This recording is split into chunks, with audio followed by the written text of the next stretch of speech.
I want to talk to you a bit about Shakur and what's next for him. Obviously, we have Zepeda versus Farmer. Are you looking to put him in against the winner of that? And who do you think wins that fight? He was supposed to fight. I mean, there was no reason for Zepeda to fight Farmer other than the first fight was a close fight. He was supposed to fight Shakur Stevenson. He was the mandatory for him. It was ordered by the WBC, and we all agreed with His Excellency that Shakur would fight. Well, Zepeda wanted to have a fight, which was actually Farmer, when we wanted to fight him anyway, but we said, okay, we'll have our fight, and then we'll fight. And now he's rematching Farmer. So this is fine, as long as Zepeda actually fights Shakur if he beats Farmer, which I think he will. But that is the one that is supposed to be next. But at the same time, we'll go straight into a Tank fight if they want. Tank's fighting, I think, June 21st. We're happy to wait till September for that fight. Are you going to put Shakur out before then against someone as a kind of warm-up? Hopefully Zepeda, but, I mean... If not Zepeda and he goes elsewhere? Depends on his hands. He hurt his hands a little bit against Padley. He does need the time to just recover from that. But if he was to land the Tank fight for September, I'm sure he'd wait. Would you fight Farmer if Farmer wins? Yeah, I just don't... For me, I don't think anyone beats Shakur, but Tank is obviously a great, dangerous, big fight. And I just don't know that Farmer against Shakur is one that we need. It's not one that people are calling for. I don't think it's one that's necessarily going to get Shakur up for... he wants the big moments, and that's what we've got to try and deliver. Tank versus Roach too, obviously. We didn't think this would become an issue. We were obviously talking about Tank versus Shakur being the biggest fight of this year or in boxing. There's obviously been a hurdle. Will he get through the second fight, Gervonta? Maybe not. I mean, I think he's had a result, to be honest with you, because one, he should have lost the fight. I mean, he should have had a point deducted. There's no doubt about that. But two... people criticise the Roach fight. I knew it would be a good fight because we know Roach is a good fighter, but people in boxing know that Roach is a good fighter. Now it's giving him another fight. Because if he would have beaten Roach, he's kind of backed in a corner to fight Shakur Stevenson, I think. But now he's got a rematch that's actually much bigger than the first fight. So, yeah, I think he'll be more switched on for this maybe, but Roach is a good fighter. It won't be easy. Edgar Berlanga, are you going to look to re-sign him? He's saying he's a free agent. He was saying you're not his boss before the most recent fight. Are you speaking to him? Are you on speaking terms? I've never been his boss, really. Yeah, we're definitely on speaking terms. I mean, I'm probably the only promoter that says that the fighters are my boss. And I work for Edgar Berlanga. We've done the most incredible job for Edgar Berlanga, completely changed his life. And I like him. I think he's a very good fighter. And he is a free agent. He's free to explore those conversations. To be honest with you, I'm a big loyalty guy. I think if you start playing around, then I can still work with you, but my heart's not really in it. So hopefully, if we are going to work together, we'll bypass all of that, and he won't whore himself out, because that's kind of not really... It loses a little bit of the buzz, It's like, I don't know, if you're a young man in a relationship and you got someone who's going out, to the whole field and eventually comes back to you. It's like, oh, thanks very much. Like, you're back here, are you? So I don't know if that's the right... I can relate actually right now, yeah. Yeah, but that's what I'm saying, So hopefully he says, we like Matchroom. They've done a great job for us and we'll move forward with them. Okay, the Rowley and Garcia fight, is there a rematch clause if Rowley wins? No, I didn't do that fight. I would expect so. I don't think that would be a problem. But, yeah, not my fight. Yeah, no. What do you make of the card as a whole? And then I have one more quick question. But just that card as a whole? Good card. I mean, I think it's the... we don't really know how Devin Haney's going to come back. I think he's a tremendous fighter.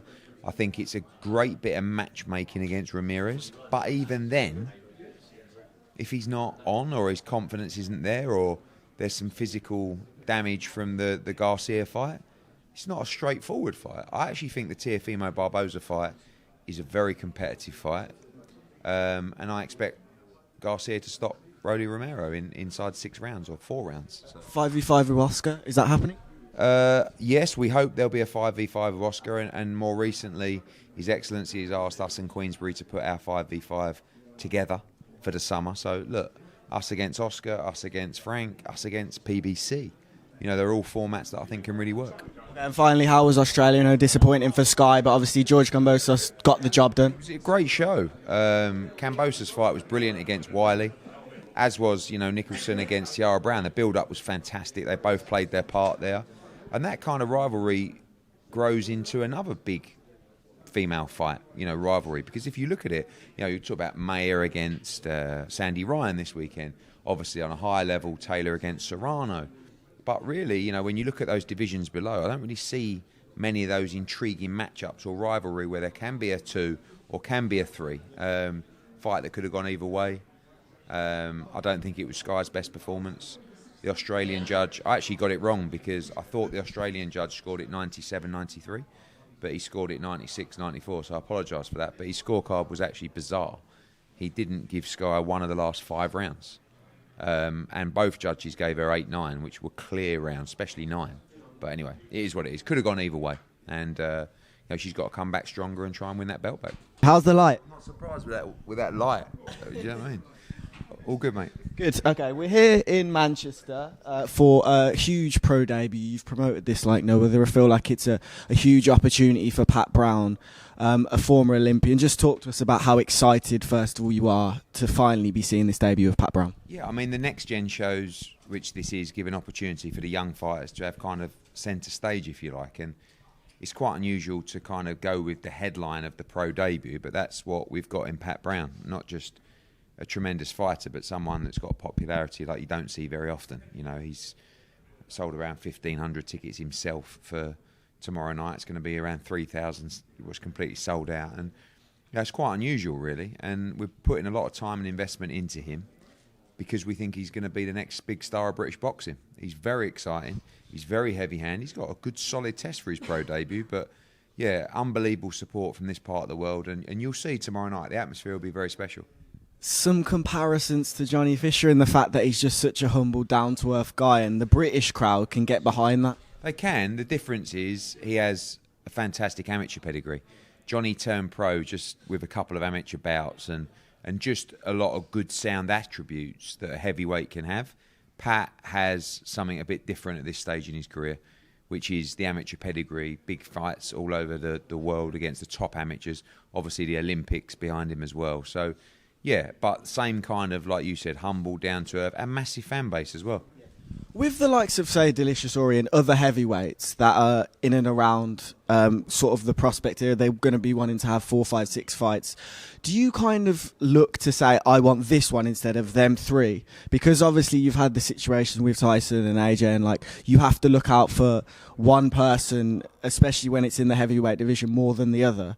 Have you noticed that with the heavyweights and the Olympians turning over, you kind of have to pick the right ones and not everyone? Yeah, Pat will start in the cruiserweight division. I think in time may see himself in the heavyweight division, but you know, you talk to everybody, but the deal that you offer, and you like anybody that's got a real strong amateur presence or pedigree will generally receive an offer. The size of the offer is based upon your interpretation of the commercial value and also the ability of the fighter. So our offer might be bigger than Queensberry's offer or Boxer's offer if we perceive that fighter to be worth that kind of investment, and vice versa. And generally, they'll go with the better offer, but a lot of the time they go with their gut feeling. Someone like Pat, I think, is, you know, obviously money's very important to all fighters, and it should be, but Pat's quite a smart guy. I feel like he's a guy that's big on loyalty. I feel like he's a guy that's big on his gut as well, and we got on really well. You know, he shared the vision that we have, and this obviously is part of it tomorrow night, and we're looking forward to the journey. Final one on Pat then. Do you see him as kind of like the the Moses Atama of your stable? In 4 or 5 years, you want him to be fighting for world titles. You're going to give him 6 fights this year, you know, putting him in quick, fast, getting him prepared to be at the highest level as soon as possible. All of those guys that you sign at that level with that kind of pedigree and you put that kind of investment in, if they don't become world champion, it hasn't really paid off for you. We will give him every opportunity to achieve, to proceed. There'll be nothing that gets in his way other than his own ability or a lack of work ethic. The latter I know that that's not going to be a problem, and actually I know the ability is not going to be a problem. So a little bit of luck and a helping hand from the man upstairs. He's got all the firepower, he's got the team, he's got the journey, he's got the path right in front of him to go and be a world champion. And this kid's very exciting, very, very exciting. The British public want drama, they want knockouts, they want to be entertained, and you will be entertained with Pat Brown. Did you see the biblical verse you just said, the man upstairs, that you mentioned after Bivol's fight and it went viral on TikTok? Did you see that? I'm starting to see a couple of quotes coming out from... Yeah, I mean, I'm not... sometimes, people say to me, "Oh, what are you quoting the Bible for?" and stuff like that. You're not... Didn't know you were religious. I'm curious, I have a lot of admiration for people that have such strong faith. And I like the idea that you can rely on that to kind of walk with confidence, I need to delve into it a little bit more. You're not going to see me reciting loads of psalms, but Romans 8:18 was just one that I think it's so synonymous with life, and you can mould that psalm into virtually any situation.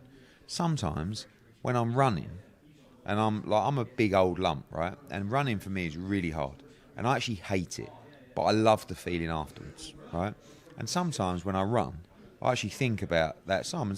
And some people say, that's not what it's about. It's your interpretation of it. It can be about anything you want. But the pain of what you're feeling is nothing compared to the joy that's coming. And that's really sacrifice. Do you know what I'm saying? So however you're feeling, and that could be the sacrifices that you're making will lead you on to something better. Or there could be a bad time in your life. And you have to believe that something better is coming. And that's a very basic interpretation. That the pain of what you're feeling is nothing compared to the joy that's coming. It's not actually the words of the psalm, but it's the general interpretation. Thanks for your time, Eddie. This has been Joe Leigh here for Fight Up TV. Thank you. Nice one.